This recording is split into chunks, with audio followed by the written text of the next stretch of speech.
لە پێناو بەدەستخستنی ئیقامە لەم وڵاتەدا لە پێناو بەدەستخستنی مافی مانەوەدا ژمارەیەک پەنابەر ماوەی 5 ڕۆژە لەم کەنیسەی پشمن دەستیان بە مانگرتن کردووە. ئەم پەنابەرانە داوای مافی مانەوە دەکەن، ژمارەیەکیان چەندین ساڵە لەم وڵاتەدا نیشتەجێن بەڵام نەبوونەتە خاوەنی مافی مانەوە لەم وڵاتەدا. لەو پێناوەدا ئێستا لە ژوورەوە نزیکەی زیاتر لە 300 پەنابەر مانیان لە خواردن گرتووە. ئەمان داوا لە حکومەتی بەلجیکا دەکەن کە مافی مانەوەیان پێ بدات.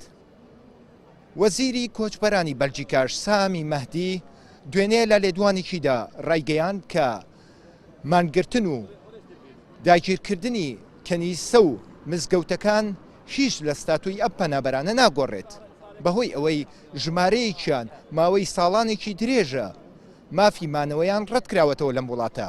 پێویستە ئەم وڵاتە جێبهێڵن. ئەو هاوڵاتیانش کە مافی مانەوەیان نییە دەتوانن لە ڕێی دەستگای کۆچبەرانەوە داوای مافی مانەوە بکەن.